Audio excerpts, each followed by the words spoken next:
सभागार में हमारे सभी प्रमुख अतिथियों का आगमन हो चुका है।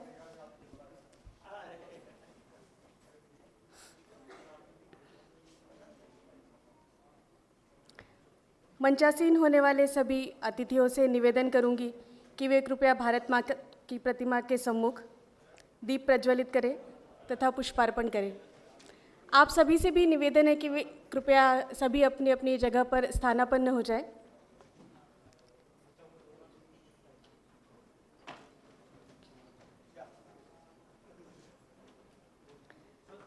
आप सभी कृपया अपनी अपनी जगहों पर बैठ जाएं।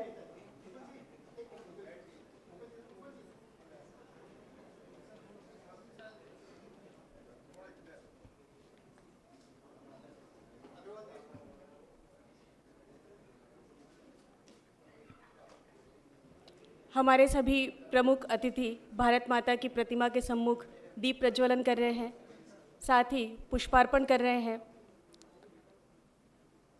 हम भारत माता के लिए कहते हैं, गायन्ति देवा किल गीत गानी, धन्यास्तुते भारत भूमि भागे।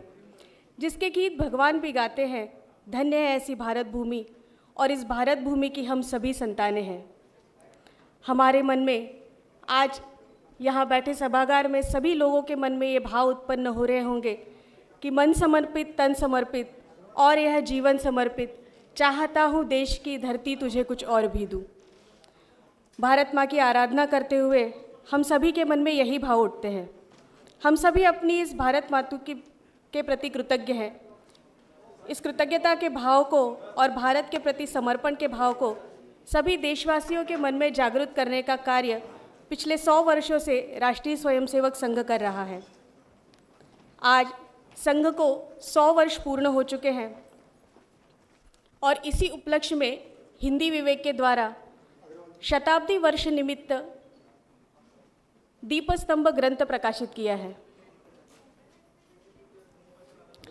इस ग्रंथ का उद्देश्य संघ के 100 वर्षों की यात्रा का वर्णन करना नहीं है, अपितु संघ के द्वारा विगत 100 वर्षों में समाज में जो कार्य किए गए हैं उनका जो सकारात्मक परिणाम हमें दिखाई देता है उसको शब्दबद्ध कर लोगों के सम्मुख प्रस्तुत करना, यह प्रमुख उद्देश्य है। 340 पृष्ठों में 100 वर्षों की यात्रा को, जिसमें कई अनुषांगिक और विचार परिवार के संगठन भी शामिल हैं, समेटना एक बहुत कठिन कार्य है। इस शिव धनुष्य को हिंदी विवेक ने उठाया है। हम आशा करते हैं कि आप सभी ने इसका स्वागत किया होगा।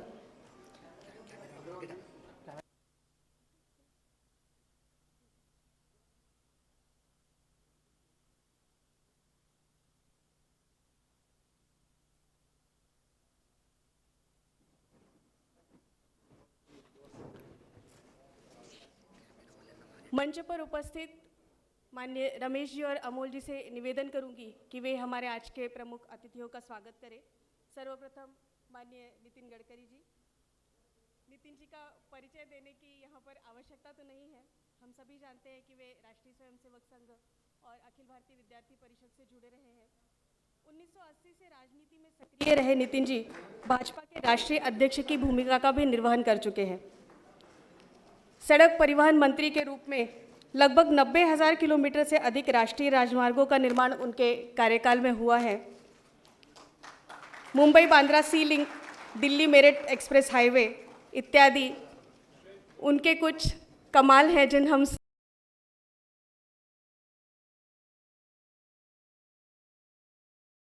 उन्होंने सभी के सामने प्रस्तुत किया है। हमारे दूसरे अतिथि हैं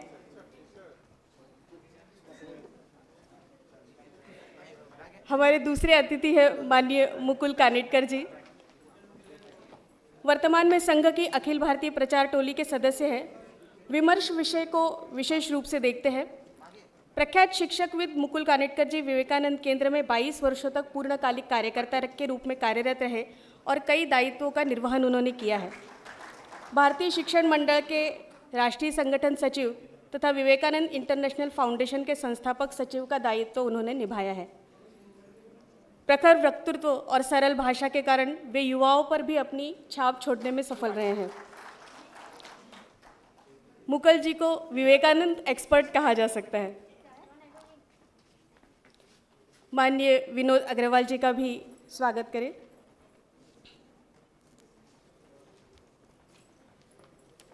माननीय विनोद जी प्रसिद्ध उद्योगपति तथा समाज सेवी हैं। अग्रवाल ग्रुप ऑफ कंपनीज के नेतृत्व अभी इनके हाथों में है।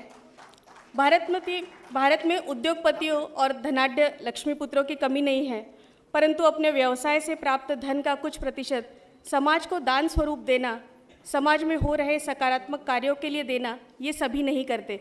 परंतु माननीय विनोद अग्रवाल जी इस मापदंड पर एक अनूठा और उत्तम उदाहरण प्रस्तुत करते हैं।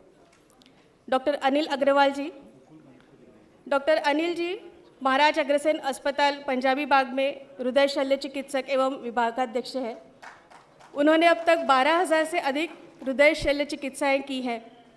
पश्चिमी दिल्ली के एक ट्रस्ट के अस्पताल में उन्होंने पहली बार हृदय प्रत्यारोपण की शल्यक्रिया की थी। 1978 से स्वयंसेवक, वर्तमान में प्रांत संघचालक के रूप में अपने दायित्व का निर्वहन कर रहे हैं। विगत 15 सालों से हिंदी विवेक के माध्यम से अलग अलग अंकों, विशेषांकों, पुस्तकों तथा ग्रंथों के माध्यम से समाज में घटने वाले सकारात्मक पहलुओं पर प्रकाश डाला जाता है। किसी एक विचार शुरू होने से लेकर उसके पुस्तक स्वरूप में आपके सामने, पाठकों के सामने प्रस्तुत होने तक की जो प्रक्रिया है, हिंदी विवेक का टीम का नेतृत्व जिनके हाथों में है, वे है हमारे मुख्य कार्यकारी अधिकारी माननीय अमोल पेडनेकर जी। इस ग्रंथ को भी उनके ही विचार से लेकर ग्रंथ प्रकाशित होने तक की सारी प्रक्रिया उन्हीं के द्वारा संपन्न की गई है। मैं उनसे निवेदन करूंगी कि वे कृपया अपना प्रास्ताविक रखें। माननीय अमोल जी।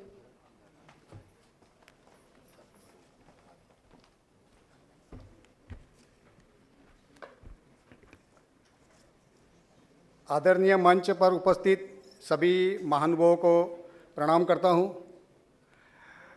हिंदी विवेक की कार्यकारी संपादक पल्लवी अन्वेकर जी ने मंच पर उपस्थित सभी महानुभावों का परिचय किया हुआ है। माननीय गडकरी जी को इसके बाद भी अन्य विषय के लिए कई महत्वपूर्ण विषय की जाना है, तो इसलिए मैं पूर्ण मंच का उल्लेख ना करते हुए मेरी प्रास्ताविक को आगे प्रारंभ करता हूं। मूलतः आप दिल्ली वासी हिंदी विवेक मासिक पत्रिका ने आयोजित किए हुए इस प्रकाशन समारोह में अत्यंत हृदय भाव से आप सभी उपस्थित रहे हैं। प्रथम आप सभी का धन्यवाद व्यक्त करता हूं, और ये धन्यवाद व्यक्त करना यानी हम और आप एक ही विचारधारा से जुड़े हुए हैं, ये योग्य शब्द नहीं है, लेकिन ये भाव है, वो आपके सामने प्रस्तुत करता हूं। मूलतः आज का ये जो समारोह है, जिस समारोह में आप और मंच पर आदरणीय व्यक्तित्व उपस्थित रहे हैं, ये समारोह हम सभी के लिए या इस वर्ष में जो बातें हो रही है, राष्ट्रीय स्वयंसेवक संघ को 100 साल पूरे हो रहे हैं, ये हम सभी के लिए अत्यंत आत्मगौरव का विषय है। और बात ऐसी है कि केवल पुस्तक के लोकार्पण समारोह के लिए आप यहाँ पर उपस्थित हो, ऐसी बात नहीं है। तो एक विचार का उत्सव मनाने के लिए आप सभी यहाँ पर उपस्थित हो। एक संगठन अपनी विचार को लेकर 100 साल तक समाज के लिए समर्पित रूप से कार्य करता है, तब वो संगठन नहीं रहता है, तो वह जाकर एक विचारधारा बन जाती है जो समाज में उसका परिवर्तन और रिफ्लेक्शन दिखाई देता है। आज समाज में एक व्यक्ति के रूप में, एक समाज के रूप में और भारत देश के रूप में जो एक अभिमान का माहौल है, इस माहौल जो है, मैं ऐसा कहूँगा कि ये माहौल जो है गत 10-15 सालों में निर्माण नहीं हुआ है। हम 100 साल पीछे जाकर देखेंगे तो परम पूजनीय डॉक्टर हेडगेवार जी ने जो व्यक्ति, समाज और राष्ट्र के स्व जागरण का जो सपना देखा था, जो दृष्टि उनकी थी, उस दृष्टि के कारण ये प्रवास प्रारंभ हुआ और आज हम इस स्थिति तक पहुँचे हुए हैं। हिंदी विवेक मासिक पत्रिका ने समय समय पर अनेक विशेषांक, नियमित अंक के माध्यम से, ग्रंथों के माध्यम से समाज को जोड़ने का, समाज तक सकारात्मक बातें पहुंचाने का प्रयास किया हुआ है। इसी प्रयास के कारण हिंदी विवेक मासिक पत्रिका से संपूर्ण देश भर के सभी प्रमुख शहरों में लोग जुड़े हुए हैं। आप दिल्ली में जो कार्यक्रम हो रहा है वो भी उसी बात का ये है। हम अनेक कार्यक्रमों में, देश भर के अनेक कार्यक्रमों में इस प्रकार का अनुभव लेते हैं। इंदौर में जो कार्यक्रम हुआ था, उस कार्यक्रम में भी अग्रवाल जी थे, वो भी भव्य स्वरूप में कार्यक्रम हुआ था। ये विवेक से जुड़ाव जो आप सभी का है, उस जुड़ाव का प्रकटीकरण है। एक विषय, आज गडकरी जी यहाँ पर उपस्थित है, तो एक विषय मैं प्रस्तुत करना चाहता हूँ कि हिंदी विवेक के माध्यम से अनेक ग्रंथ प्रकाशित होते हैं, विषयांक प्रकाशित होते हैं। उसी परंपरा में इस वर्ष भारत के जो प्रथम उप पंतप्रधान थे या गृह मंत्री थे, वल्लभ भाई पटेल जी, सरदार वल्लभ भाई पटेल जी के संपूर्ण कर्तृत्व पर आज के युवाओं को एक उनके सम्मुख प्रस्तुत करने के लिए हम विशेषांक प्रकाशित कर रहे हैं। जो विशेषांक है कि राष्ट्र संगठक सरदार वल्लभ भाई पटेल, इस विषय को लेकर हम वो ग्रंथ प्रकाशित करने जा रहे हैं। हमें एक विश्वास है कि आज तक जो विवेक के माध्यम से प्रकाशित हुए अनेक विषयों को जिस प्रकार से हमारे सुधी पाठकों ने उसकी सहारा हुआ है, उसी प्रकार से इस विषयांक के संदर्भ में भी हमें ये करें, लोग हमारी सराहना करेंगे। विषय ऐसा कि इस ग्रंथ को लेकर जब विवेक के माध्यम से राष्ट्रीय स्वयंसेवक संघ के शताब्दी वर्ष निमित्त ग्रंथ प्रकाशित हो रहा है, यह बात हमारे जो लेखक है, मान्यवर लेखक है, उनसे हमने की चर्चा की, तो उस संदर्भ में उनसे हमें इस प्रकार का अनुभव मिला कि जो लेखकों की प्रस्तुति हुई, लेखक ले आर्टिकल की, उस प्रस्तुति के कारण एक बहुत बेहतरीन अंक हम प्रस्तुत कर सके। इस ग्रंथ को आपके सम्मुख प्रस्तुत करते वक्त हमारे मन में जो धारणा है, वो धारणा इस प्रकार से है कि राष्ट्रीय स्वयंसेवक संघ के शताब्दी वर्ष निमित्त इस विषय को हम आप तक ले आए। यह विषय ले आते वक्त हमारे मन में ये बात नहीं है कि हमने कुछ संघ के संदर्भ में बढ़िया बात जो है, यानी सर्वतोपरि बात जो आप तक पहुंचाने का प्रयास किया हुआ है। हमारे मन में धारणा इस प्रकार से है कि हमने संघ का जो प्रवास है, वो प्रवास आप तक पहुंचाने का प्रयास किया हुआ है। पूरी तरह से संघ पहुंचाने का प्रयास हमने इस ग्रंथ के माध्यम से किया हुआ है, ऐसा हम कतई नहीं कह सकते, क्योंकि संघ एक विशाल समुद्र की तरह गहरा है और आकाश की तरह अनंत है। संघ अनंत संघ को समझाना ये हमारे इसमें नहीं है। तो भी हमने इस ग्रंथ को, संघ को सागर में घाघर में सागर के रूप में प्रकाशित करने का प्रयास किया हुआ है। विषय ऐसा कि इस प्रकाशन समारोह के लिए माननीय नितिन गडकरी जी, जब उनसे मैं मिलने गया था, तुरंत उन्होंने कहा कि मैं इस कार्यक्रम के लिए आ जाऊंगा, और उन्होंने अपना समय दिया हुआ है। साथ में मंच पर उपस्थित सभी मान्यवर जो है, जिन्होंने आज इस समारोह में आए हुए हैं, तो हिंदी विवेक के लिए यह अत्यंत गौरव की बात है। इस ग्रंथ को पूर्ण करते वक्त हमारे सभी टीम में कर्मचारी, अधिकारी, सभी स्टाफ में एक उत्साह था, लेकिन इस 450 पन्नों के ग्रंथ को प्रस्तुत करते वक्त हमारे मन में जो भाव था, 450 पन्नों का ग्रंथ प्रकाशित करना है, तो उसका आर्थिक विषय भी है। पल्लवी अन्वेकर जी इंदौर में विनोद अग्रवाल जी से मिलने गई और उन्होंने कहा कि हम इस प्रकार का ग्रंथ प्रकाशित करना चाहते हैं, हमें सहयोग की अपेक्षा है। उन्होंने कहा कि आप अच्छा काम कर रहे हो, आगे बढ़ो, हम तुम्हारे साथ हैं। एक बात ऐसी है कि आप कोई अच्छा काम करने के लिए अग्रसर जाते हो और कोई कहता है कि आप अच्छा काम करो, मैं तुम्हारे साथ में हूँ, तो अपना उत्साह दुगुनित होता है। ऐसा ही कुछ भाव अग्रवाल जी हमने इस समय महसूस किया हुआ है। आज इस ग्रंथ का लोकार्पण आप सभी मान्यवरों की उपस्थिति में और मंच के सामने उपस्थित आप सभी सेवा से या अन्य विविध उपक्रमों समर्पित व्यक्तित्व के सामने हो रहा है, ये हमारे लिए गौरव की बात है। मैं माननीय व्यासपीठ को निवेदन करता हूँ कि आप इस ग्रंथ का लोकार्पण करें। मैं मेरी वाणी को विराम देता हूँ। धन्यवाद।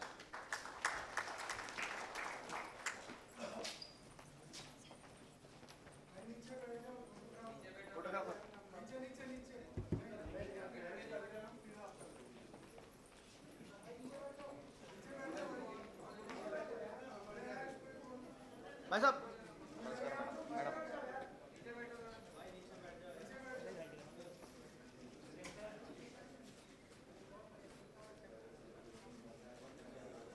फोटोग्राफर प्लीज पीछे आइए, बस कीजिए प्लीज प्लीज। फोटोग्राफर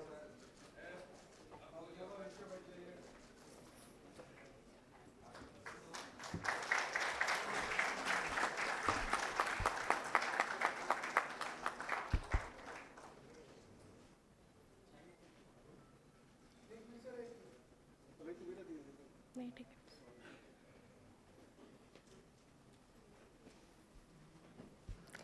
राष्ट्रीय स्वयंसेवक संघ की 100 वर्षों की यात्रा पर दीपस्तंभ नामक जो ग्रंथ हिंदी विवेक के द्वारा प्रकाशित किया गया है, उसका विमोचन अभी सभी मान्यवरों ने किया। मैं सभी को धन्यवाद देती हूँ। माननीय रमेश पतंगे जी से निवेदन करती हूँ कि वे हमें अपने आशीर्वचन दें। माननीय रमेश जी हिंदुस्तान प्रकाशन संस्था, जो कि हिंदी विवेक की मातृ संस्था है, उसके अध्यक्ष हैं, विचारक हैं, लेखक हैं प्रख्यात।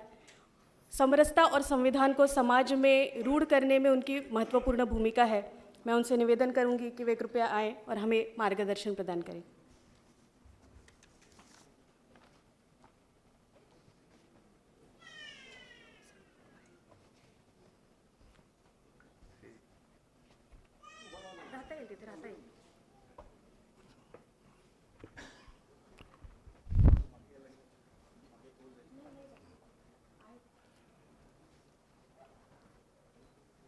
आदरणीय नितिन जी,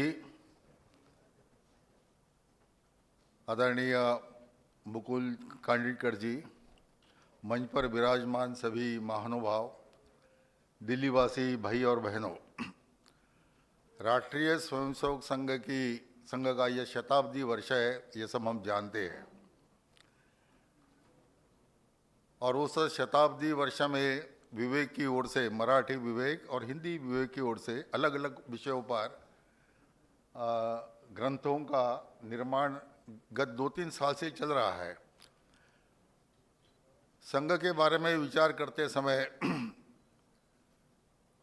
कुछ प्रश्न, इनके उत्तर ढूंढने पड़ते हैं। जैसे उसके पहले भारत का अगर विचार करें तो भारत के बारे में एक वाक्य कहा जाता है कि धर्म भारत की आत्मा है। उत्तर पारा के भाषण में योगी अरविंद जी ने बहुत सुंदर कहा कि सनातन धर्म और राष्ट्रवाद एक सिक्के के 2 पहलू हैं। राष्ट्रवाद को अगर जगाना है तो सनातन धर्म का रक्षण जगाना और उसका जागरण करना अनिवार्य बात है। उसके बिना राष्ट्रवाद नहीं, भारत में नहीं पनपेगा। एक ही सिक्के के 2 बाजू है ये।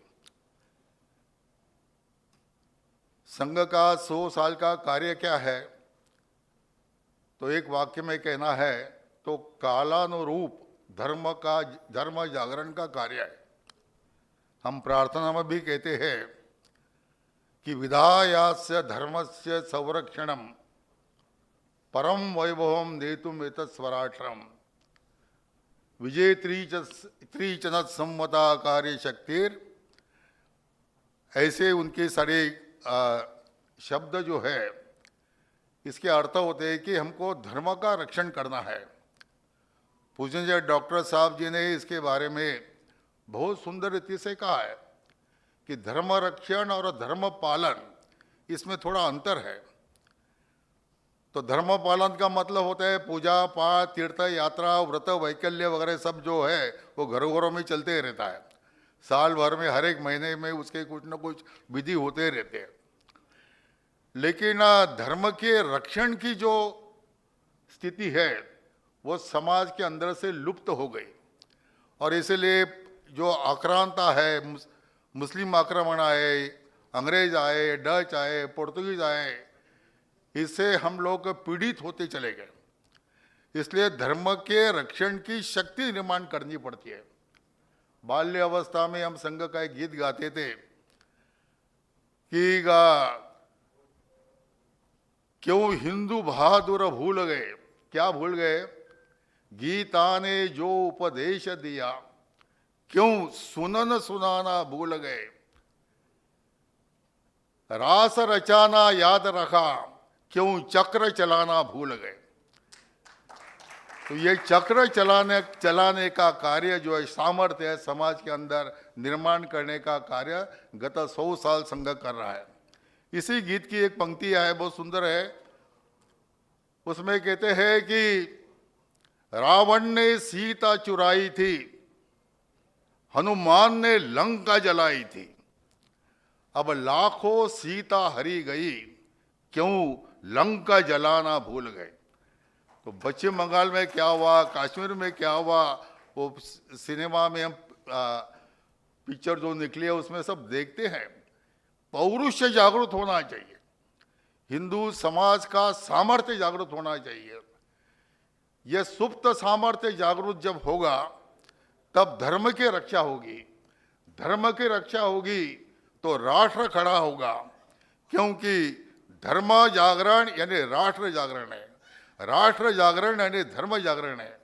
धर्म जागरण यानी कोई मेला, तीर्थ यात्रा, केवल राम मंदिर खड़ा करना, यह कोई धर्म के बाह्य अंग होते हैं।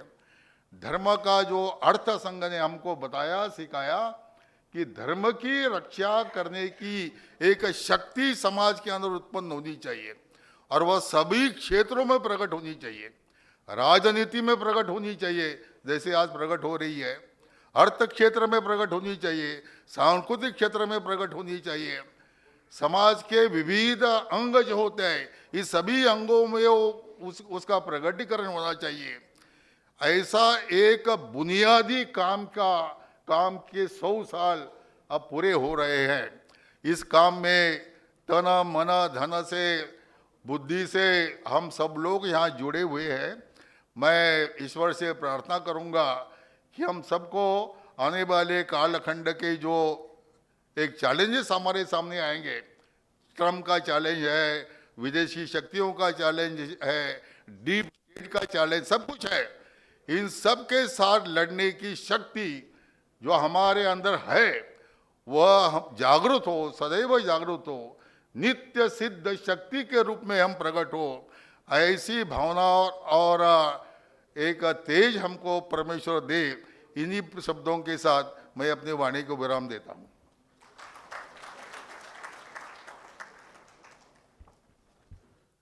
संघ जैसे किसी संगठन की आवश्यकता समाज में क्यों पड़ती है और निरंतर 100 वर्षों के बाद भी आज भी उसका काम निरंतर क्यों चल रहा है, इसको बहुत ही कम शब्दों में हम सभी के सामने रखने के लिए रमेश जी का धन्यवाद। हिंदी विवेक का मानना है कि कोई भी कार्य, कोई भी रचनात्मक कार्य टीम वर्क के बिना नहीं हो सकता है। तो ये जो दीपस्तंभ ग्रंथ आप सभी के सामने हमने अभी प्रस्तुत किया, वो भी एक टीम वर्क का ही उदाहरण है। हिंदी विवेक के कार्यालयीन कर्मचारियों के अलावा काफ़ी सारे ऐसे लोग हैं, हमारे विविध लेखक हैं, प्रख्यात लेखक हैं, जिनमें से कुछ यहाँ पर उपस्थित भी हैं। और जैसे अमोल जी ने कहा, इस ग्रंथ के लिए कुछ लोगों ने आर्थिक सहयोग भी प्रदान किया है। ऐसे कुछ लोगों का हम आज यहाँ हमारे प्रमुख अतिथियों के माध्यम से सम्मान सत्कार करने का उनसे निवेदन करते हैं। मैं सर्वप्रथम विनोद अग्रवाल जी से निवेदन करूँगी, माननीय गडकरी जी से और माननीय मुकुल कानिटकर जी से निवेदन करूँगी कि वे माननीय विनोद अग्रवाल जी का सम्मान करें। विनोद अग्रवाल जी की कठोर परिश्रमशीलता और अटूट समर्पण ने उन्हें भारत और वैश्विक स्तर पर उल्लेखनीय उपलब्धियां दिलाई हैं। उनका जीवन प्रवास नेतृत्व, महत्वाकांक्षा और उत्कृष्टता के प्रति प्रतिबद्धता का प्रतीक है, जो विश्व भर के उद्यमियों को प्रेरित करता रहा है। अग्रवाल जी स्वयं और उनकी कंपनी अग्रवाल कोल कॉरपोरेशन दोनों ही सर्वोच्च करदाता के सम्मान से सम्मानित हैं। उन्होंने अपनी माता जी के नाम से, माननीय चमेली देवी जी के नाम से विविध सामाजिक संस्थाओं की स्थापना की है। माननीय राम सुंदर झा जी से निवेदन करूंगी कि वे कृपया मंच पर आए। माननीय राम सुंदर झा पेशे से सिविल इंजीनियर हैं, झा कंस्ट्रक्शन प्राइवेट लिमिटेड के चेयरमैन तथा एमडी हैं, समाज सेवक हैं। मुंबई में तो निरंतर सामाजिक कार्य कर ही रहे हैं, परंतु वे अपने मूल अर्थात मिथिला को भी उतना ही महत्व देते हैं। मिथिला क्षेत्र में शिक्षा एवं स्वास्थ्य के विकास के लिए वे निरंतर कार्यरत रहे हैं। वहाँ की महिलाओं को सक्षम और आत्मनिर्भर बनाने के लिए वे निरंतर कार्य कर रहे हैं। हिंदी विवेक को भी उनका नियमित सहयोग मिलता रहता है।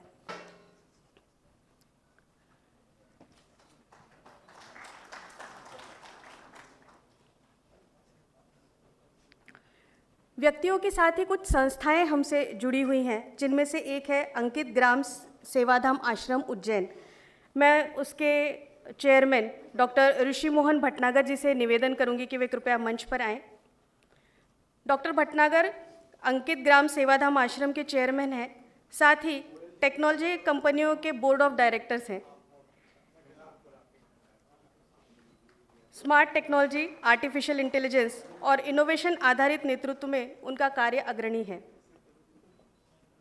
उद्योग और शिक्षा दोनों के भविष्य को आकार देने का काम वे कर रहे हैं। डॉक्टर भटनागर डिजिटल ट्रांसफॉर्मेशन के अंतर्राष्ट्रीय थॉट लीडर भी हैं तथा कई प्रतिष्ठित वैश्विक पुरस्कारों से सम्मानित हैं। एडवोकेट अमित मेहता जी, मैं अमित जी से निवेदन करूंगी कि वे कृपया मंच पर आएं। अमित जी राष्ट्रीय विधि विश्वविद्यालय की शैक्षणिक परिषद के सदस्य हैं और भारत सरकार के लिए रेरा विधेयक की प्रारूपण समिति का भी हिस्सा रहे हैं। मुंबई स्थित भारत की सबसे बड़ी विधि फर्म सॉलिसिस लेक्स के मैनेजिंग पार्टनर भी हैं। भारत के वाणिज्य दूतावास द्वारा अमेरिका में सर्वश्रेष्ठ भारतीय प्रैक्टिसिंग वकील के रूप में सम्मानित हैं।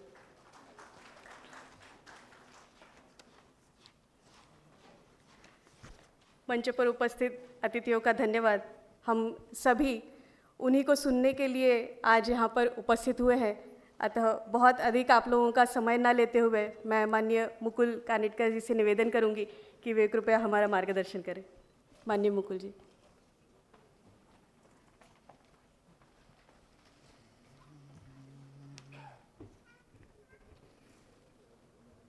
कार्यक्रम की अध्यक्षता कर रहे आदरणीय रमेश पतंगे जी, आदरणीय नितिन गडकरी जी, मंच पर उपस्थित दिल्ली प्रांत के माननीय संघचालक, विवेक परिवार के सभी सदस्यगण, सम्मुख उपस्थित अत्यंत माननीय हमारे वयोवृद्ध कार्यकर्ता और मातृशक्ति बंधुओं, 100 वर्ष पूर्व एक यात्रा जब प्रारंभ हुई थी, इस दीपस्तंभ पुस्तक के ऊपर उस मोहिते शाखा के उस द्वार का चित्र छपा है। पिछले 2 वर्षों से हेडगेवार भवन ही मेरा केंद्र होने के कारण वह शाखा ही अब मेरी शाखा है, उसी की पट संख्या पर मैं हूँ। प्रतिदिन जब शाखा में जाते हैं, जब नागपुर में होते हैं और उस भूमि का स्पर्श करते हैं, तब मन में विचार आता है कि 100 वर्ष पूर्व एक MBBS डॉक्टर ने जब यहाँ पर कुछ बच्चों को लेकर के और छोटे छोटे बालकों को साथ में लेकर के खेल खेल में एक संगठन का प्रारंभ किया था, तब जो एक ध्येय और एक स्वप्न जिसका बीजारोपण उस संघ स्थान पर हुआ था, वो इतने बड़े वटवृक्ष का रूप लेगा, यह कल्पना भी शायद उनके साथियों को नहीं रही होगी। डॉक्टर साहब के मन में तो चित्र स्पष्ट था, ये उनके दैनंदिनी में, डायरी में लिखे हुए उनके नोट्स से पता चलता है। कई बार हम लोग कहते हैं कि संघ में पहले प्रचार का काम नहीं था, प्रचार विभाग तो 90 के दशक में प्रारंभ हुआ, संपर्क विभाग भी पहले नहीं था, संपर्क विभाग भी बाद में प्रारंभ हुआ, जागरण श्रेणी, संगठन श्रेणी। 22 वर्ष विवेकानंद केंद्र में कार्य करने के बाद 2013 की प्रतिनिधि सभा में जब मैं पहली बार गया और सारा वृत्त सुन रहा था, तो मेरे को आश्चर्य हो रहा था कि 1986 में तृतीय वर्ष में जो संघ मैंने छोड़ा था वो संघ ये है क्या? कितने प्रकार के वृत्त अलग अलग प्रकार से दिए जा रहे थे, कितने प्रकार की शाखाएं। हम तो प्रभात शाखा और सायं शाखा 2 शाखाएं देख करके आए थे। अब व्यावसायिक शाखा, बाल शाखा, मिश्र शाखा, तो वो सारा इतना बड़ा संघ का व्याप। किंतु जब आर्काइव्स के अंदर डॉक्टर हेडगेवार जी की डायरीज का डिजिटाइजेशन हुआ, जब उसको पढ़ रहे थे, तो उसको पढ़ते समय पता चला कि इन सारों के बीज डॉक्टर साहब के मन में उसी समय थे। मराठी में प्रचार को प्रसिद्धि कहते हैं, तो संघ के करने के कार्य में डॉक्टर साहब ने डायरी में लिखा था कि प्रसिद्धि का कार्य भी करेंगे, जो जाकर के 90 के दशक में प्रारंभ हुआ। 90 के दशक तक नहीं हुआ, लेकिन कल्पना 1925 में डॉक्टर साहब के मन में स्पष्ट थी, क्योंकि विषय राष्ट्र निर्माण का था। पृष्ठभूमि 1925 की ऐसी है, जो इतिहास के छात्र और इतिहास के यहाँ कुछ प्राध्यापक भी बैठे हैं, 1925 का समय ऐसा उथल पुथल का समय है कि उस समय ऐसा लग रहा था कि भारत स्वतंत्र हो ही जाएगा। 1919 में पहली बार कांग्रेस पूर्ण स्वराज की मांग करती है, और उसके बाद परिस्थितियां ऐसी बन रही थी, प्रथम महायुद्ध के बाद में ब्रिटिश सरकार अपने आप में इतनी ज़्यादा कमज़ोर थी, निर्बल थी, कि उस समय ऐसा लग रहा था कि एक धक्का और दो और काम हो जाएगा।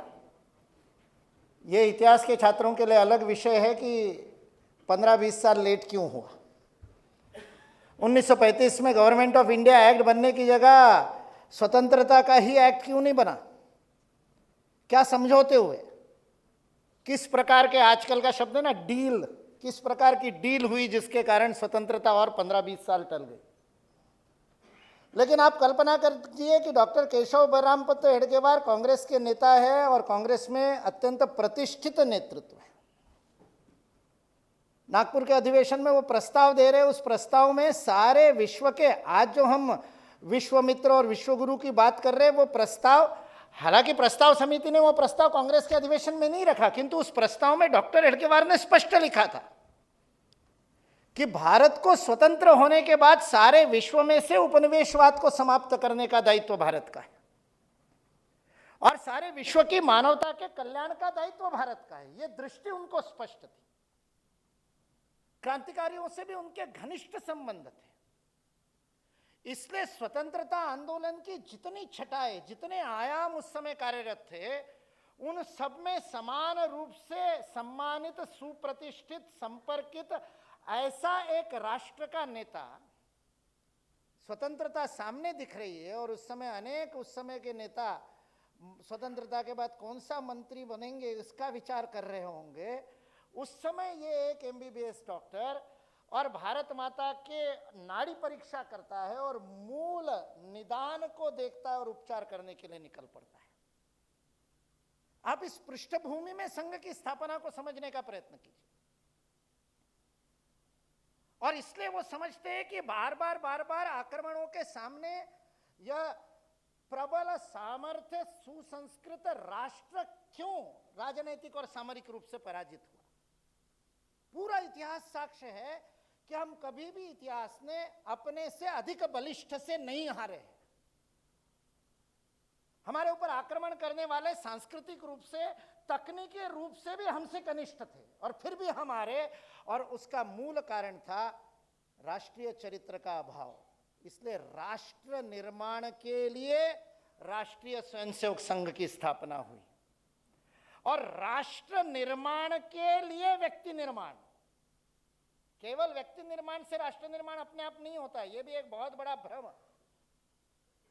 कथा किसी किसी के अलग अलग महात्मा के नाम से सुनाते हैं कि बच्चा गया, बच्चे को कहा भारत का मानचित्र जोड़ो, वो जोड़ नहीं पाया। उन्होंने कहा पीछे की तरफ मनुष्य का चित्र है, तुम कहाँ हाथ है वहाँ हाथ लगा दो, कहाँ पैर है लगा दो, मनुष्य खड़ा हो जाएगा, उल्टा करोगे तो भारत का मानचित्र भी बन जाएगा। व्यक्ति बनेगा तो राष्ट्र बन जाएगा, अपने आप नहीं होता है। केवल आदर्श व्यक्तिमत्व होने से धर्म रक्षा नहीं होती, जैसा बहुत सुंदर तरीके से रमेश जी ने स्पष्ट किया। अन्यथा महाभारत का तो सर्वोत्तम आदर्श व्यक्तित्व आजकल विद्या भारती में उस पर कार्य चलता है कि 5 प्रकार से व्यक्तित्व का विकास हो। उन 5 स्तरों पर, शारीरिक, मानसिक, बौद्धिक, भावनात्मक और आध्यात्मिक, 5 स्तरों पर पूरे महाभारत का यदि कोई आदर्श व्यक्तित्व होगा तो वो पितामह भीष्म है। शारीरिक बल में कोई कमी नहीं, प्रतिदिन 10,000 पांडवों के सैनिकों को मारने का प्रण करते और लीलया मारते हैं। मानसिक और भावनात्मक संकल्प की शक्ति तो पितामह भीष्म की आज तक भीष्म प्रतिज्ञा के रूप में हम जानते हैं। शारीरिक, मानसिक, बौद्धिक, धर्म का उनसे अधिक ज्ञान किसके पास नहीं है। शांति पर्व में शरशैया पर पड़े तब धर्मराज युधिष्ठिर को स्वयं भगवान कृष्ण लेकर के जाते हैं पितामह भीष्म के पास कि अब चले जाएंगे तो धर्म की शिक्षा इनसे लो। वह भीष्म गीता उस शांति पर्व का एक अद्भुत आख्यान है। बौद्धिक रूप से, शारीरिक रूप से, आध्यात्मिक रूप से इच्छा मरण का वरदान जिसके पास है, ऐसी अद्भुत आध्यात्मिक शक्ति, किंतु खड़े कहां पर है? अधर्म की रक्षा के लिए खड़े हैं। अपनी व्यक्तिगत प्रतिज्ञा के कारण हस्तिनापुर के व्यक्तिगत चारित्र का उच्च आदर्श होते हुए भी राष्ट्रीय चरित्र की कमी के कारण योगदान उल्टी तरफ हो रहा है। स्वातंत्र्यवीर सावरकर कहते हैं कि सारे विश्व से गुण सुमन एकत्रित करने के बाद वो सारे के सारे गुण, सारे की सारी कौशल, सारे के सारी डिग्रियां, सारा का सारा ज्ञान, सारी विद्या सब व्यर्थ है यदि मातृभूमि पर उसे न्योछावर न किया जाए। यह राष्ट्रीय चरित्र का निर्माण का अद्भुत तंत्र है राष्ट्रीय स्वयंसेवक संघ। राष्ट्र निर्माण के लिए व्यक्ति निर्माण, यह राष्ट्रीय स्वयंसेवक संघ का मूल मंत्र है और यही इसी का बहुत सरल तंत्र है। राष्ट्र निर्माण के लिए राष्ट्रीय चरित्र का व्यक्ति में निर्माण कैसे होगा? तो संगठित कार्य से होगा, मन एक होने से। ऋग्वेद से ऋषि कहते आए और बार बार ये प्रयोग हुए, संगच्छध्वम संवदध्वम समवो मनांस, एक मन होकर के, सहचित्त होकर के, मुंडे मुंडे मतिर्भिन्ना, अलग अलग मति सहचित्त होकर के साथ में सहयोग से विश्व के कल्याण के लिए, भारत माता की सेवा करने के लिए तैयार हो। कैसे होगा? सिंपल बात है, साथ आएंगे, साथ चलेंगे, साथ काम करेंगे, साथ सोचेंगे, यही तो शाखा है और क्या है। इतना सरल सीधा तंत्र, इकट्ठे आओ, खेल खेलो साथ में, समता करो, पैर से पैर मिला करके गीत गाओ, सुभाषित गाओ, बौद्धिक सुनो, छोटी छोटी कथाओं के माध्यम से मन में और राष्ट्र के प्रति प्रेम का भाव जागृत करो और हिंदू समाज को संगठित कर दो। हिंदू समाज संगठित होगा, हिंदू संस्कृति, हिंदू धर्म की रक्षा होगी, तो हिंदू राष्ट्र का गठन होगा। यह अत्यंत सरल से तंत्र और मंत्र को लेकर के राष्ट्रीय स्वयंसेवक संघ का काम प्रारंभ हुआ और आज भी ऐसे ही चलता है। 100 वर्षों के बाद भी यही चलता है, यही काम चल रहा है। इतना बड़ा तंत्र खड़ा हो गया और इतने सारे विविध क्षेत्रों में भी संगठन खड़े हुए, लेकिन मूल मंत्र यही है, साथ आना, साथ काम करना, मैं नहीं तू ही। परम पूज्य ने श्री गुरु जी ने 3 शब्दों में कही। स्वयंसेवक कौन है? जो स्वयं का विचार नहीं करता, वह राष्ट्र के लिए समर्पित होता है, वह स्वयंसेवक है। यह एक बहुत बड़ा एक समुदाय, अंग्रेजी में जिसको क्रिटिकल मास कहते हैं। किसी भी समाज में जब एक क्रिएटिव माइनॉरिटी ऐसी तैयार हो जाती है, एक ऐसी अल्पमति जो राष्ट्र का विचार करने वाली हो जाती है, अर्नोल्ड टॉइन भी कहता है, तब राष्ट्र का निर्माण होता है। यह डॉक्टर हेडगेवार ने अर्नोल्ड टॉइन से पहले करके दिखाया। परम पूज्य ने, गुरु जी ने उसका गणित बताया, 3% और 1%। गांव में 1% स्वयंसेवक हो जाएंगे, शहरों में 3% स्वयंसेवक हो जाएंगे, तो वो 3 बाकी 97 पर प्रभाव डालेंगे। एक संगठित हिंदू समाज खड़ा हो जाएगा, राष्ट्र के सभी क्षेत्रों के अंदर राष्ट्र भाव से, स्वबोध के साथ भारत जागृत हो जाएगा।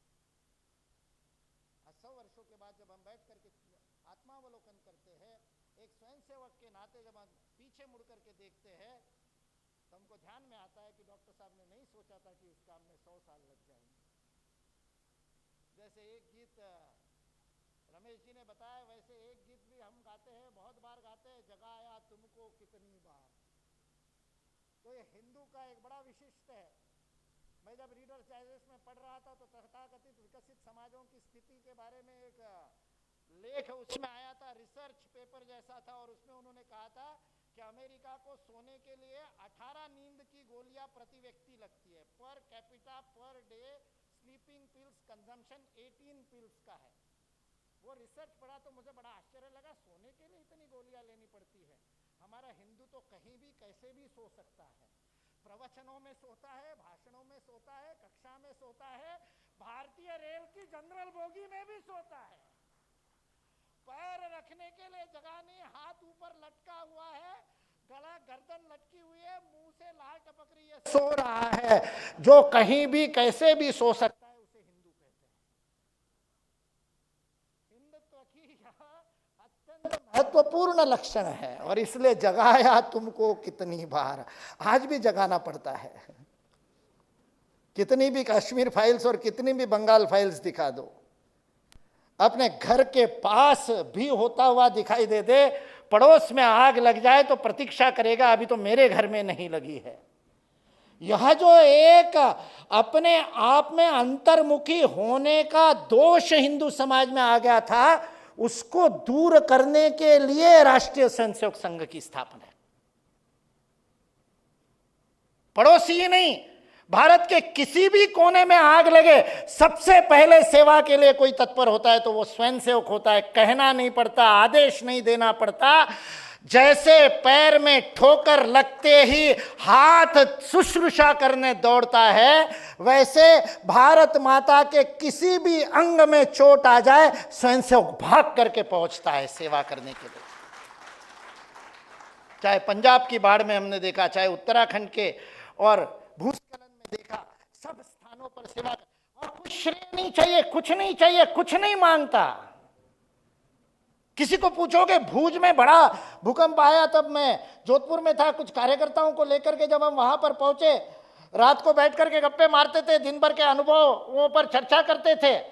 तो एक दिन एक इंजीनियरिंग कॉलेज के छात्र में, भीलवाड़ा के छात्र ने दूसरे को पूछ लिया, तुमने कभी अपने आप से प्रश्न पूछा कि इतना बढ़िया सुंदर, हम राजस्थान में थे, कोई काम हम कह रहे, कोई यहाँ भूकंप का वहाँ तो कोई प्रभाव भी नहीं था, फिर हम यहाँ क्यों आए?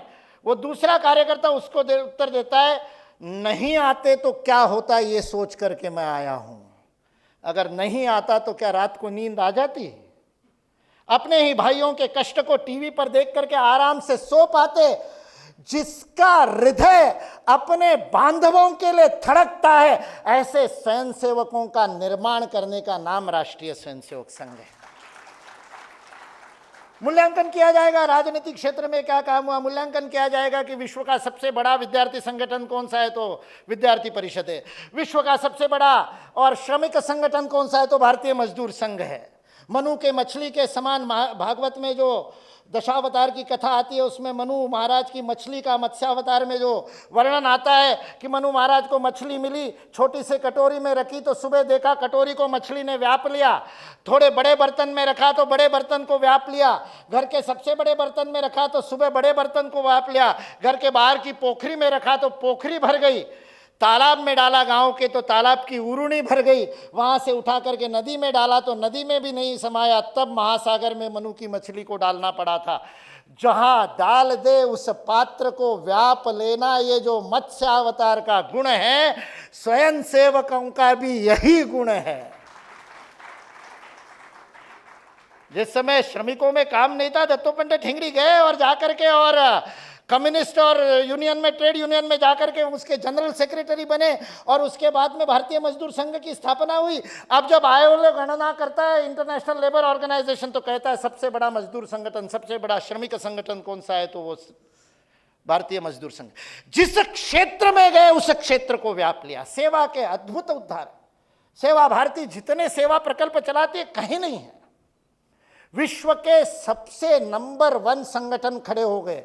ये मूल्यांकन का एक तरीका हो सकता है, लेकिन संघ तो स्वयं का मूल्यांकन केवल इसी आधार पर करता है, मैं नहीं तू वाले कितने स्वयंसेवक तैयार किए, 1% और 3% पहुंचे कि नहीं पहुंचे, अभी कितने मंडल पूर्ण मंडल होने बाकी है, अब कितनी बस्तियों में शाखा लगनी बाकी है। चर्चा आज भी 100 वर्षों बाद यही होती है, क्योंकि 10 दिशाओं में जाकर के सारे समाज व्यापी सर्वस्पर्शी संगठन के रूप में यह राष्ट्रीय चरित्र के निर्माण का यज्ञ चलाना, यही स्वयंसेवकों का काम है। इसलिए हम सब स्वयंसेवकों के लिए ये जो दीप स्तंभ प्रकाशित हुआ है आज इस मंच से, हिंदी विवेक के द्वारा, ये दीप स्तंभ हम सब भारत माता के सपूतों के लिए एक मार्गदर्शक है कि हम अपने अंदर किस प्रकार से जगाएंगे।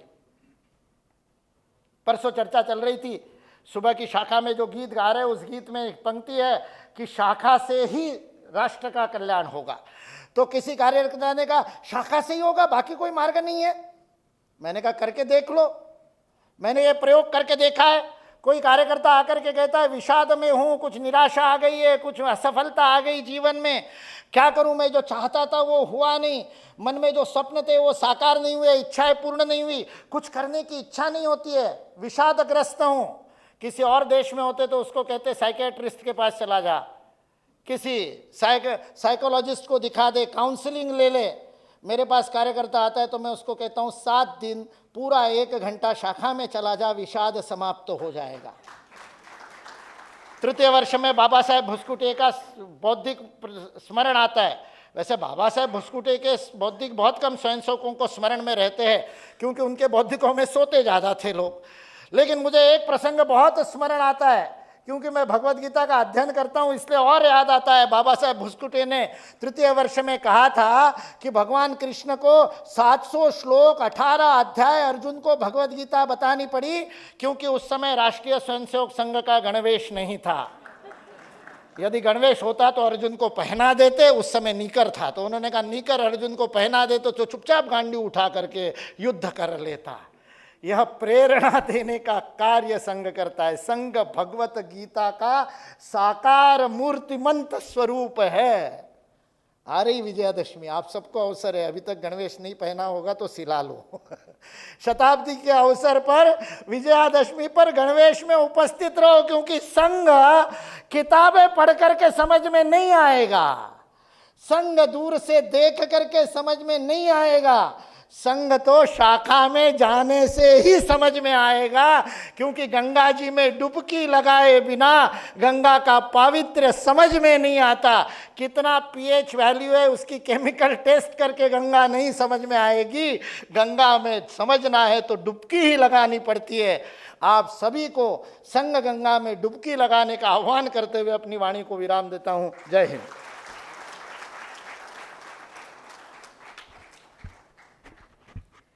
अभी ये सोशल मीडिया का ज़माना है और हम बहुत सारे मीम्स देखते रहते हैं कि संघ के रिक्रूटमेंट देखिए, भारत का प्रधानमंत्री, भारत के राष्ट्रपति, मुख्यमंत्री, विविध केंद्रीय मंत्री सब संघ के लोग हैं।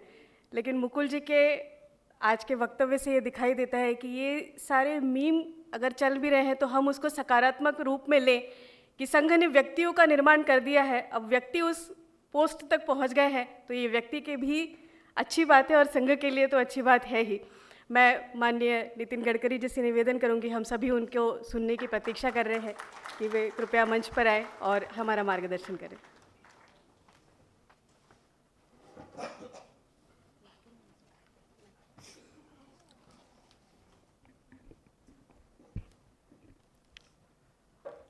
आदरणीय मुकुल कानिटकर जी, आदरणीय विनोद अग्रवाल जी, दिल्ली प्रांत संघ चालक डॉक्टर अनिल अग्रवाल जी, हिंदुस्तान प्रकाशन संस्था के अध्यक्ष पद्मश्री आदरणीय रमेश पतंगी जी, हिंदी विवेक के मुख्य कार्यकारी अधिकारी अमूल पेडनेकर जी, उपस्थित सभी महानुभाव, भाइयों और बहनों, हिंदी विवेक प्रकाशन की ओर से दीप स्तंभ इस किताब का आज विमोचन हो रहा है। दीप स्तंभ के बारे में आप सबको पता है, मैं शिपिंग मंत्री था तो विशेष रूप से समुद्र में एक दीप स्तंभ होता है जो किनारा कहाँ है उसका पता बताता है, और इसलिए जब जहाज आते हैं तो दीप स्तंभ को देखकर फिर बराबर सही दिशा में जाते हैं। हमारे समाज जीवन में, राष्ट्रीय जीवन में ये जो दीप स्तंभ है, संघ का विचार है, उसके पास पहुंचाने की एक अच्छी कोशिश हिंदी विवेक प्रकाशन ने इस किताब में की है। विवेक के विचारों का व्यासपीठ है। रमेश पतंगे जी संघ के महाराष्ट्र प्रांत के कार्यवाह थे, बाद में विवेक में अनेक वैचारिक रूप से उन्होंने लेखन किया, अच्छे अच्छे लेख, विचार प्रवर्तक लेख विवेक के माध्यम से आए और विवेक की प्रतिमा एक विचार व्यासपीठ के रूप में हुई। और विवेक का जब विस्तार हुआ तो हिंदी विवेक प्रकाशन के ओर से भी हिंदी क्षेत्र में ये विचार परिवार, विचार व्यासपीठ सभी को एक नई दिशा देने की, नई प्रेरणा देने की लगातार कोशिश कर रहा है। हम सबको इस बात का अभिमान है कि राष्ट्रीय स्वयंसेवक संघ के शताब्दी समारोह के अवसर पर ये दीप स्तंभ प्रकाशित हुआ है।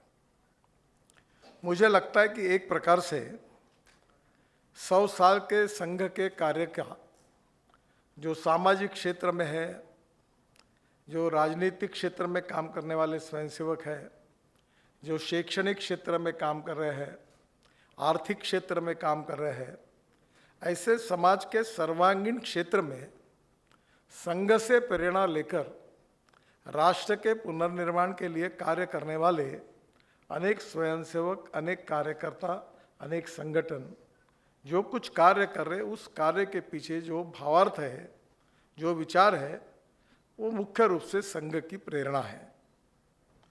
और इस संघ की प्रेरणा जो है, ये किस प्रकार से शताब्दी समारोह के उपलक्ष्य में हम इसकी प्रभावशाली कार्य की जो प्रेरणा है, ये सामान्य जन तक कैसे पहुंचा है, इसी प्रयासों से दीप स्तंभ का आज विमोचन होगा।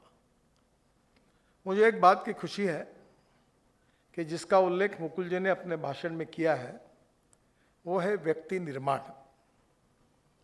और व्यक्ति निर्माण का जो कार्य है, उसमें विशेष रूप से संघ की ये विशेषता रही है कि सामान्य से सामान्य व्यक्ति जब संघ की पद्धति में कार्य करता है, तो कार्य करते करते उस व्यक्ति के व्यक्तित्व में एक आमूलाग्र परिवर्तन हो जाता है। उसके स्वभाव में, चाल चलन, व्यवहार, चरित्र में एक परिवर्तन होता है। और ये परिवर्तन के बाद जो व्यक्ति होता है, वो सामान्य व्यक्ति असामान्य कार्य करता है। और यही संघ की कार्य पद्धति की बहुत बड़ी विशेषता रही है। और इसलिए डॉक्टर हेडगेवार जी के बारे में ऐसे बताते थे कि पहले वो राजनीतिक कार्यकर्ता भी थे और विदर्भ में कांग्रेस के जनरल सेक्रेटरी भी थे। पर संघ की स्थापना करने के पहले उन्होंने क्यों संघ की स्थापना की, ऐसा जब लोगों से तरफ से पूछा जाता है, तो ये बताया जाता है कि डॉक्टर हेडगेवार जी ने उस समय ये विचार किया कि हमारा भारत देश इतना विशाल देश था, शक्तिशाली था, उसकी सीमाएं कहाँ तक थी, कितनी थी, सब आपको पता है। और शक्तिशाली होने के बाद में उसमें अनेक राज्य थे और राजे थे। और हमारे देश में कलकत्ता में व्यापार करने के लिए आए हुए इंग्रज, ईस्ट इंडिया कंपनी, जो एक व्यापार करने के लिए आई और आखिर आते आते व्यापार के माध्यम से उनका यूनियन जैक पूरे हिंदुस्तान पर लहरा गया। तो डॉक्टर जी ने ये कहा कि इसका कारण क्या है। इसका कारण यही है कि हमारा जो समाज था वो संगठित नहीं था, वो डिवाइड था। और इसके कारण जब एक राजा का उपयोग दूसरे राजा को मारने के लिए अंग्रेजों ने कुशलता से किया, और हम संगठित न होने के कारण धीरे धीरे उसका फायदा उठाकर अंग्रेजों ने राजनीतिक फायदा उठाकर हमारे देश में ब्रिटिश सत्ता को एक प्रकार से पुनर्स्थापित किया। और इसलिए इसका डॉक्टर साहब ने कहा कि इसका मूल कारण है व्यक्ति। जब व्यक्ति निर्माण, व्यक्ति पर अच्छे संस्कार देकर अच्छे व्यक्तियों को निर्माण नहीं करेंगे, तब तक सुसंगठित शक्तिशाली समाज निर्माण नहीं होगा। और सुसंगठित शक्तिशाली समाज अगर निर्माण करना है, तो समाज के सर्वांगीण क्षेत्र में राष्ट्र के प्रगति और विकास के दृष्टि से हमें किस प्रकार की दिशा लेकर काम करना है, इसको लेकर संघ के कार्य की स्थापना हुई। शुरुआत में विशेष रूप से 47 में महात्मा गांधी की हत्या होने के बाद संघ के ऊपर काफ़ी आरोप लगाए गए, संघ को बदनाम किया गया, संघ पर बंदी डाली गई। पर उसके बाद में जब फिर से एक बार बंदी उठी, और उसके बाद में जो इतिहास है वो आप सबको पता है कि उसके बाद में संघ फिर से काफ़ी बड़ी ताकत से आगे बढ़ा। यही बात देखिए कि 75 में इमरजेंसी आई, फिर संघ पर बंदी आई। देश के लोकतंत्र को बचाने के लिए संघ के स्वयंसेवकों ने संघर्ष किया, और उसका परिणाम ये था कि 1977 में फिर से लोकतंत्र की पुनर्स्थापना हुई। ये जो संघ के 100 साल के इतिहास में अगर ये अध्ययन किया जाएगा, तो संघ के कार्य के अनेक पहलू हैं। दुर्भाग्यवश संघ के विरोधकों ने संघ को बदनाम करने की कोशिश भी की। उस समय सुंदर राजन करके एक पत्रकार थे, उन्होंने अंग्रेजी में एक बात लिखी हुई थी, image versus reality and ground reality versus perception. संघ की प्रतिमा ये बनाई गई कि संघ जातिवादी है, संकुचित है, सांप्रदायिक है। संघ को जितने जितने दूषण दिए जा सकते वो दिए गए। संघ का कोई संबंध महात्मा गांधी जी के हत्या से नहीं होने के बावजूद भी संघ को बदनाम किया गया। पर उसके बावजूद भी संघ के कार्य का, संघ के विचारों का जो सही स्वरूप था वो समाज के सामने गया और धीरे धीरे संघ सर्वव्यापी समाजव्यापी बना। एक बात महत्वपूर्ण है कि इतिहास किसी के लिए रुकता नहीं है। जो कल था वो आज नहीं, आज है वो कल नहीं। परिस्थितियां बदलती जा रही है, पर शाश्वत क्या है? तो ये राष्ट्र शाश्वत है और ये राष्ट्र सुखी, समृद्ध, संपन्न, शक्तिशाली बने, ये राष्ट्र विश्वगुरु बने, ये राष्ट्र दुनिया की महाशक्ति बने, ये हमारी भारतीय संस्कृति, इतिहास और विरासत से मिली हुई प्रेरणा है। और इसका जो संबंध है, जिसके लिए आज भी वर्तमान स्थिति में भी अनेक शब्दों के अर्थ गलत तरीके से उपयोगित किए जाते हैं। हिंदुत्व, धर्म, विशेष रूप से इसको बहुत गलत तरीके से मिस इंटरप्रेट किया गया और स्वाभाविक रूप से राष्ट्रीय विचारों का संबंध हिंदुत्व से है और हिंदुत्व यही राष्ट्रीयत्व है।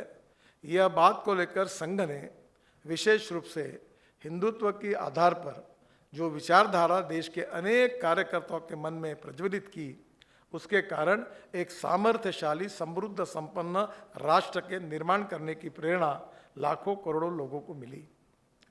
अब यह राष्ट्र जो निर्माण करने का कार्य है, इसमें संघ की विशेषता यह है कि राष्ट्र के निर्माण में इसके लिए कितने कितने ऐसे सेक्टर से विभाग है कि जिसमें आमूलाग्र परिवर्तन करने की जरूरत है। वहाँ संघ स्वयंसेवकों ने संघ के विचारों पर आधारित कार्य का शुभारंभ किया।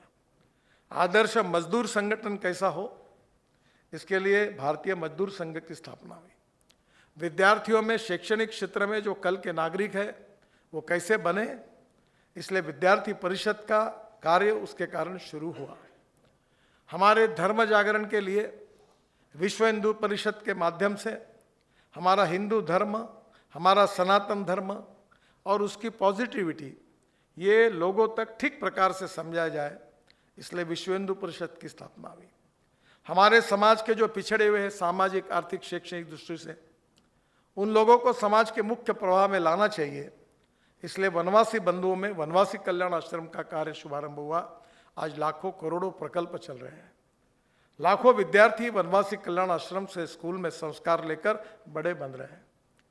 अगर बात ही की जाए तो आर्थिक क्षेत्र में cooperative credit society, cooperative bank, इसके माध्यम से प्रामाणिकता से आर्थिक क्षेत्र में कैसे काम किया जा सकता है, करना चाहिए, इसके लिए सहकार भारती के रूप में कोऑपरेटिव फील्ड में अच्छे कार्य का शुभारंभ हुआ।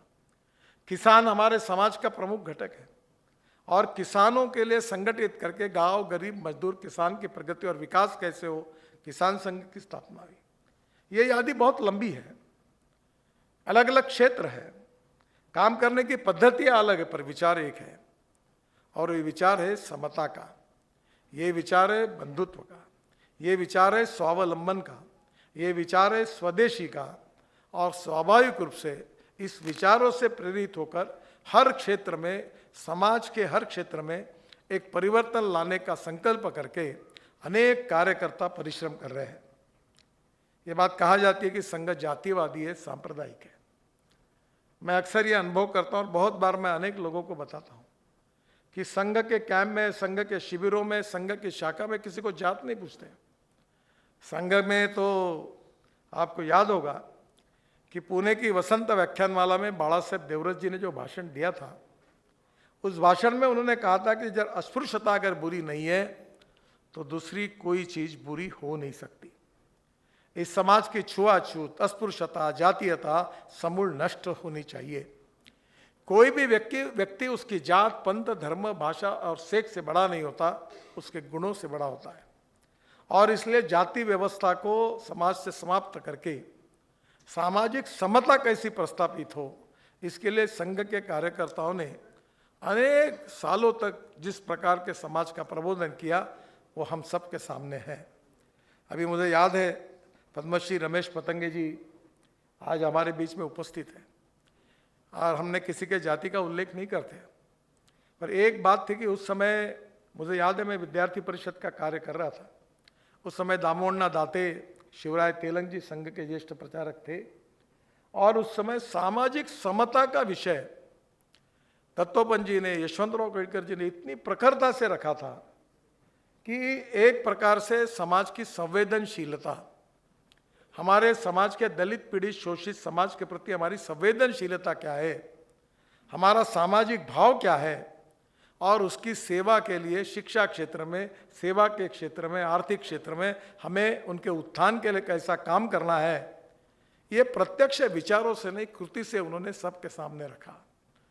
और मुझे यही लगता है कि अगर हमारे देश की प्रगति और विकास करनी है तो जाति व्यवस्था को समाप्त करना पड़ेगा, सांप्रदायिकता को समाप्त करना होगा।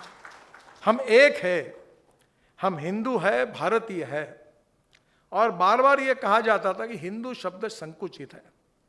हिंदू कभी संकुचित शब्द नहीं है। हिंदू ये भारतीयत्व और हिंदुत्व, इसमें कोई अंतर नहीं है।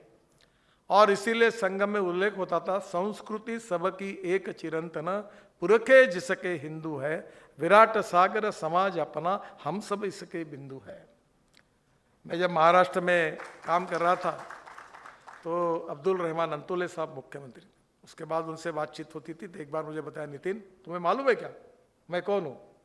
बोला मुझे नहीं मालूम। तो बोले हमें कोकण में हूँ, कोकण में रहता था और हमारा पूर्व नाम जो है करंदीकर है। हमारा कन्वर्शन हुआ और इसके लिए मैं अंतुले बना। आज भी हमारे कश्मीर में गुजर समाज के अनेक लोग हैं, वो हिंदू देवताओं की पूजा करते हैं क्योंकि वो पूर्वाश्रमी के हिंदू थे।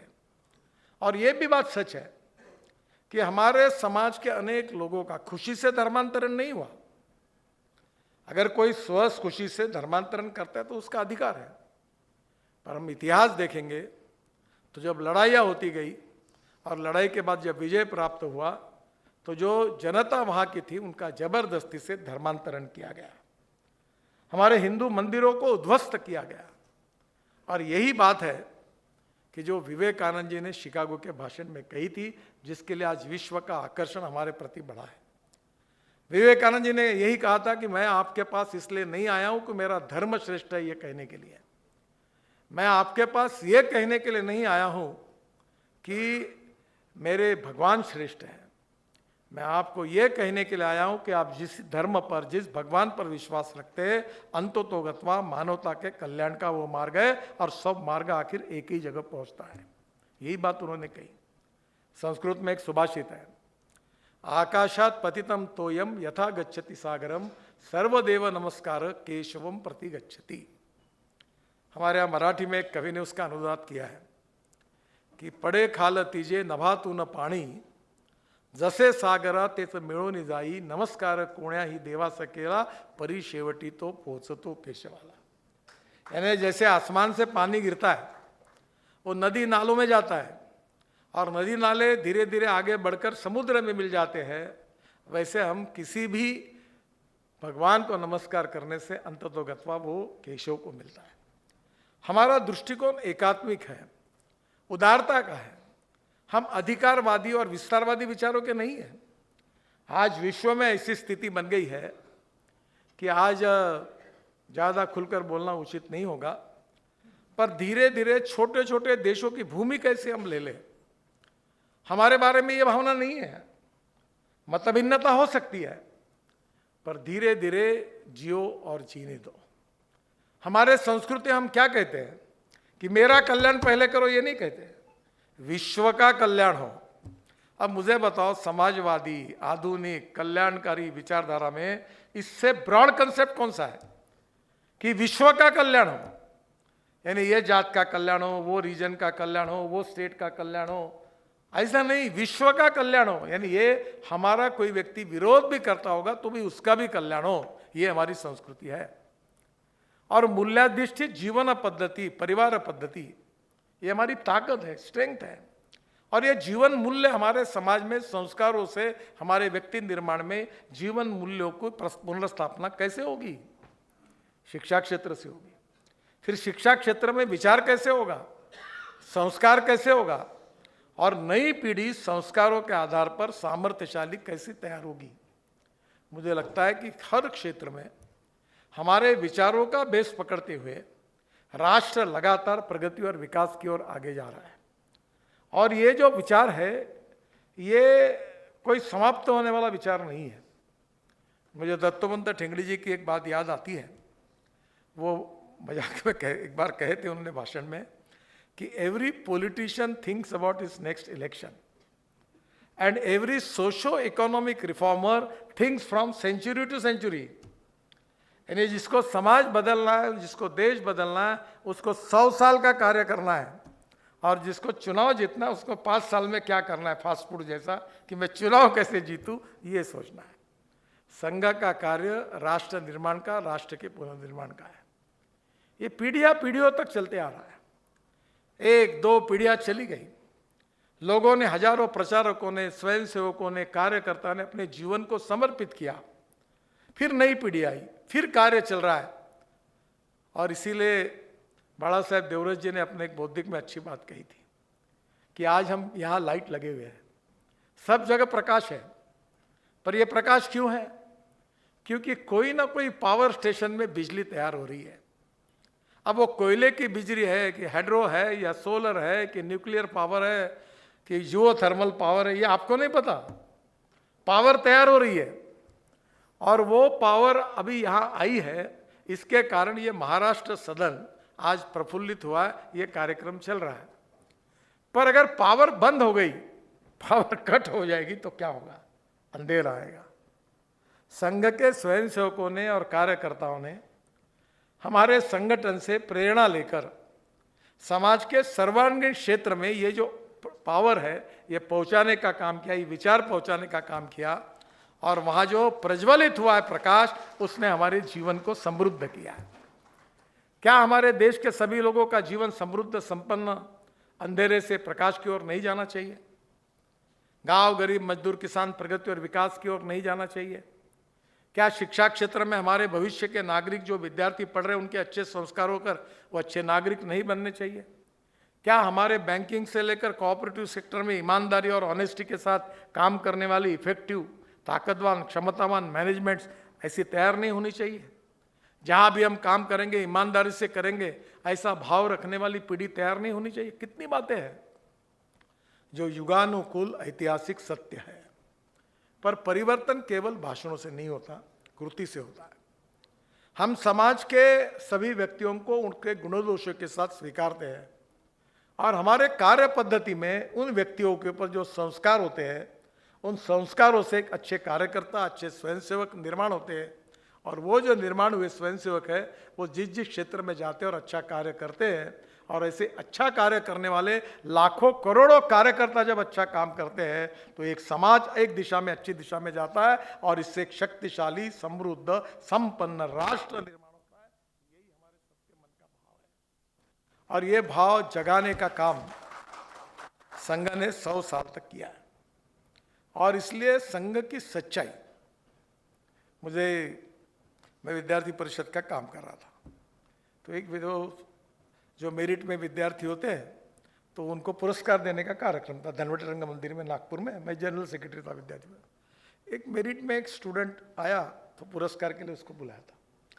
तो बाला साहेब देवरस उस कार्यक्रम के अतिथि थे। तो बाला साहब आए, वो सादगीपूर्ण उनका व्यवहार था, धोती पहनकर आए, अंदर आए, बैठे, चाय पिया। तो उसने मुझे बताया, यही है क्या चीफ ऑफ द RSS? यही है।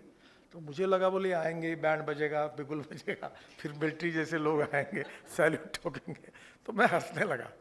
मैंने बोला, यार तुम M.Tech कर रहे हो, मेरिट में पास हुए हो, आपको ये भी पता नहीं कि संघ कैसा है? बोले मेरा समझ ऐसा था, क्योंकि वर्तमान पत्रों ने, विरोधकों ने संघ की प्रतिमा ऐसी बना दी। फिर जातीयवादी है संघ। आप मुझे बताओ, संघ में एकशा संपद कहने के बाद ये पूछा जाता है क्या कि कौन क्या है? कोई नहीं पूछता। जब हम हमारे संघ चालक को प्रणाम करते हैं, तो जो सबसे बड़ा संघ चालक होता है उसको प्रणाम करते हैं, तो उसको पूछते हैं कि ये कौन सी जाति का है, कौन से प्रोफेशन का है? नहीं पूछते। संघ में छुआछूत, अस्पृश्यता, जातीयता कहीं नहीं। मानवता के आधार पर कोई व्यक्ति जात, पंथ, धर्म, भाषा और सेक्स से बड़ा नहीं होता, गुणों से बड़ा होता है। अब मुझे बताइए, ये बात जो है ये आज समाज के लिए आवश्यक है, और इसका अनुकरण करते हैं। और मैं आपको बताता हूँ, मेरा अनुभव बहुत अच्छा है। मैंने राजनीति में हूँ, मैं भी मेंबर ऑफ पार्लियामेंट हूँ, 15 साल हो गए। तो मैंने कहा कि जो करेगा जात की बात उसको ठोकूंगा, मेरा नहीं आना, मैं नहीं करूँगा।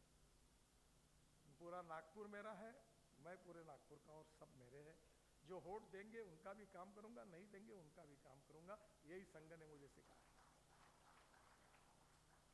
मुझे लगता है कि छुआछूत, जातीयता, जातीय के संगठन, backwardness becoming a political interest. हर आदमी कहता है मैं बैकवर्ड हूं, मैं बैकवर्ड हूं, कोई बोलता ही नहीं कि मैं आगे हूं।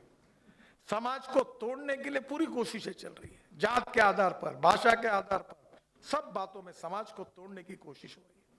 क्या पूरे विश्व में एक ताकत उभी खड़ी करने के लिए क्या हमको इस समाज को एकता के आधार पर मजबूत करने की आवश्यकता नहीं है?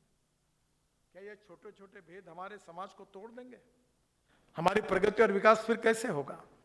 और दूसरी एक महत्वपूर्ण बात है कि हमारी इतिहास, संस्कृति और विरासत ये हमारी ताकत है। हमारा वेद, उपनिषद निश्चित रूप से हमारे लिए प्रेरणा है, और उसके साथ साथ ज्ञान, विज्ञान, तंत्र विज्ञान, innovation, entrepreneurship, science, technology, research, skilled, ये भविष्य की टेक्नोलॉजी में हमारे ताकत है। और ये जो नॉलेज है ये भी हासिल करेंगे, मूल्याधिष्ठित जीवन पद्धति है उसको भी स्वीकार करेंगे, समाज को भी संगठित करेंगे, समाज को आदर्श स्वरूप पहुंचाने के लिए भी कोशिश करेंगे, और देश को और समाज को सामर्थ्यशाली बनाने की भी कोशिश करेंगे। हमारी इंटरनल सिक्योरिटी और एक्सटर्नल सिक्योरिटी जो है ये क्या केवल हम मीठी बात करने से थोड़ी बचने वाली है। हमारे यहाँ मराठी में शिवाजी सावंत करके बहुत प्रतिभाशाली लेखक, उन्होंने महारथी कर्ण के जीवन पर मृत्युंजय करके किताब लिखी है। बहुत सुंदर किताब है, अनेक भाषाओं में उसका अनुवाद हुआ है। और उस किताब में शिवाजी सावंत उन्होंने लिखा है कि सामर्थ्यशाली व्यक्ति ही समाज में सत्य, अहिंसा प्रस्थापित कर सकता है। दुर्बल व्यक्ति ने कितनी भी बातें कही तो कोई सुनता नहीं। हमें सामर्थ्यशाली बनना है, शक्तिशाली बनना है, पर क्यों? परित्राणाय साधूनां विनाशाय दुष्कृतां धर्म संस्थापनार्थाय संभवामि युगे युगे। हमें शक्तिशाली बनना है, वो इसलिए कि सज्जनों की रक्षा करनी है, धर्म की रक्षा करनी है, साधु संतों की रक्षा करनी है, और जो दुर्जन है समाज में उनको निश्चित रूप से उनको भी हमको समझाना है कि तुम्हारी ये दुर्जनता नहीं चलेगी। अगर इस प्रकार की कोशिश करोगे तो उसी भाषा में उसका जवाब मिलेगा। ये कहने की ताकत भी चाहिए। और इसलिए छत्रपति शिवाजी महाराज हमारे लिए आदर्श है। छत्रपति शिवाजी महाराज के जीवन में विशेष रूप से एक विशेषता रही है कि उनका वर्णन रामदास स्वामी जी ने बहुत सुंदर किया कि यशवंत, कीर्तिवंत, वरदवंत, सामर्थ्यवंत, जानता राजा, निश्चयाचा महामेरु, बहुत जनासी आधारू, अखंड स्थितिता निर्धारू, श्रीमंत योगी। यानी आदर्श पिता, आदर्श पुत्र और आदर्श राजा, आदर्श प्रशासक, आदर्श योद्धा। अब किसी भी भाषा का आदर्श, किसी भी बात का आदर्श ले लो, वो छत्रपति शिवाजी महाराज में था। और उन्होंने क्या कहा? उन्होंने कहा जब मुगल सल्तनत से वो संघर्ष कर रहे थे तो उनको भी मुगल सम्राटों ने बताया ये देंगे वो देंगे, उन्होंने नहीं। ये हिंदू पातशाही की स्थापना करना है। और उन्होंने जो हिंदुत्व की बात की, हिंदू राष्ट्र की बात की, वो किसी के विरोध में नहीं है। हम जो हिंदुत्व की बात करते हैं ये किसी धर्म के विरोध में नहीं है। हम ये इस बात को मानते हैं कि जिसकी जो भी उपासना पद्धति है, धर्म है, उसका उसको अधिकार है, वो उसकी पूजा करे। पर इतिहास, संस्कृति और विरासत के आधार पर, और जो हमारे पूर्वजों का मूल है उसके आधार पर हमारी संस्कृति, हमारा इतिहास, हमारी विरासत एक थी। और इसलिए आज अगर कुछ लोग भी अगर उपासना पद्धति बदल गई है तो भी वो अलग धर्म में भी होंगे तो भी हम एक समाज है, हम एक देश है। और इसलिए ऐसा सामर्थ्यशाली राष्ट्र, सामर्थ्यशाली देश निर्माण करने का जो अनेक सालों से कार्य शुरू है, जो 100 साल पहले राष्ट्र के पुनर्निर्माण का, सामाजिक आर्थिक क्षेत्र में एक परिवर्तन करके समृद्ध संपन्न राष्ट्र का, एक शक्तिशाली राष्ट्र का, विश्व गुरु का एक सपना लेकर जो कार्य की शुरुआत हुई है, उस सपने को पूरा करने के लिए हम सब लोग मिलकर आगे जा रहे हैं। और मेरा विश्वास है कि निश्चित रूप में हम इसमें कामयाब होंगे और डॉक्टर हेडगेवार जी का सपना निश्चित रूप से पूरा होगा। ये 100 साल का इतिहास गौरवशाली इतिहास है। ये 100 साल का इतिहास त्याग, तपस्या और बलिदान का इतिहास है। ये 100 साल का इतिहास समर्पण का इतिहास है, चाहे इमरजेंसी के खिलाफ लोकतंत्र को बचाने का हो।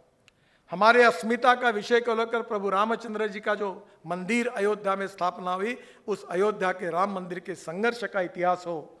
ऐसे अनेक घटनाएं हैं जिन घटनाओं ने इस इतिहास को ताकत और शक्ति दी है।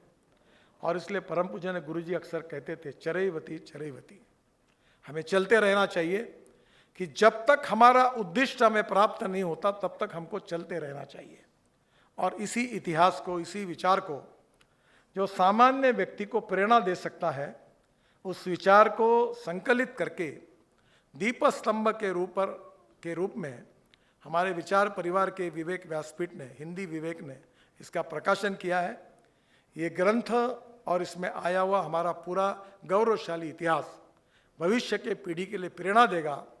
और जो उद्दिष्ट डॉक्टर हेडगेवार जी ने स्थापना के समय रखा था, वो उद्दिष्ट पूरा करने के लिए हम काफ़ी आगे आए हैं और हमको आगे जाने की आवश्यकता है। उस कार्य के लिए सबको निश्चित रूप से प्रेरणा देता रहेगा, ऐसा मेरा विश्वास है। मैं हिंदी विवेक प्रकाशन के लिए विशेष रूप से अमोल पेडनेकर जी जो मुख्य कार्यकारी अधिकारी है उनको, और विवेक ने बहुत वैचारिक व्यासपीठ के रूप में अच्छा काम किया है। मैं जब महाराष्ट्र में था तब भी जानता था कि मराठी में बहुत अच्छे अच्छे विचार विवेक ने उस समय हमारे समाज जीवन में हम सबको दिए हैं। और ये अच्छी बात हुई कि विवेक ने अभी हिंदी में भी आए हैं, पर मैं उनसे अनुरोध करूंगा कि ये मराठी और हिंदी पर्याप्त नहीं है।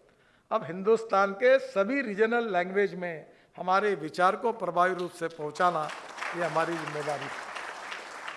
अगर हम नहीं पहुंचाएंगे तो एक बहुत अच्छी फिलॉसफी है कि अगर आप कन्विंस नहीं कर सकते तो कंफ्यूज करने की शुरुआत कर दो। और ये कंफ्यूज करने वाली ताकतें जो है, ये डॉक्टर हेडगेवार जब से थे तब से 47 के बाद, अब नाम लेना उचित नहीं होगा, पर अनेक लोगों ने संघ को जितना बदनाम कर सके उतनी करने की कोशिश की है। और इसलिए ये विचारों का जो अमृत है, ये सभी रीजनल लैंग्वेज में समाज के आखिरी व्यक्ति तक प्रभावी रूप से पहुंचाकर ये संस्कार से उस व्यक्ति को सही बात को समझाना हमारा राष्ट्रीय परम कर्तव्य है। और विवेक ये काम बहुत अच्छे तरीके से कर रहा है। मैं उनको, विवेक के सभी हमारे संपादक पल्लवी अन्वेकर जो कार्यकारी संपादक है हिंदी की, उनके साथ उनका सभी काम करने वाले पत्रकार साथी, इनको हृदय से बहुत बहुत शुभकामनाएं देता हूं। और दीपस्तंभ हम सबको मार्गदर्शन करता रहेगा, इसी विश्वास के साथ अपनी बात को समाप्त करता हूं। धन्यवाद।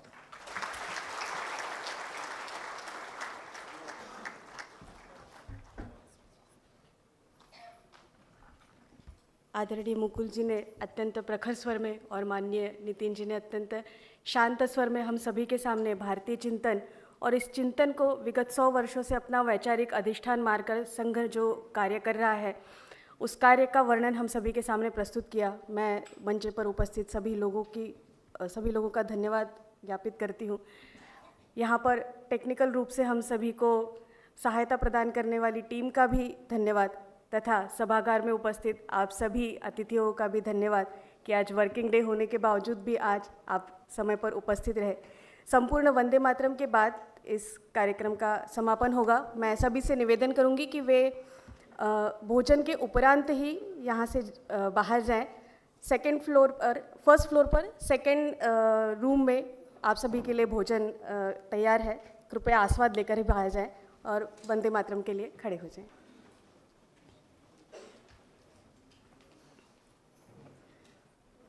वंदे मातरम, वंदे मातरम, सुजलां सुफलां मलयज शीतलां शस्य श्यामलां मातरं वन्दे मातरं। शुभ्रज्योत्स्नां पुलकितयामिनीं फुल्लकुसुमिता द्रुमदलशोभिनीं सुहासिनीं सुमधुरभाषिणीं सुखदां वरदां मातरं वन्दे मातरम्। कोटि कोटि कंठ कल कल निनाद कराले, कोटि कोटि भुजै धृत खर करवाले, अबला के नो माय तो बोले बहुबलधारिणी नमामि तारिणी रिपुदलवारिणीं मातरं वन्दे मातरं। तुमि विद्या तुमि धर्म तुमि हृदि तुमि मर्म, त्वं हि प्राणा शरीरे बाहुते तुमि मा शक्ति, हृदये तुमि मा भक्ति, तो मारै प्रतिमा गड़ी मंदिरे मंदिरे मातरं वन्दे मातरं।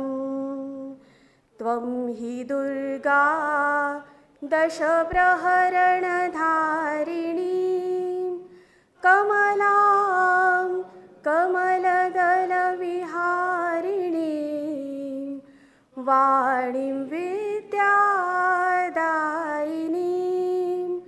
नमामि त्वां मातरं। नमामि कमलां अमलाम् अतुलां सुजलां सुफलां मातरं वन्दे मातरं। श्यामलां सरलां सुस्मितां भूषितां धरणीं भरणीं मातरं वन्दे मातरं वन्दे मातरं। भारत माता की धन्यवाद।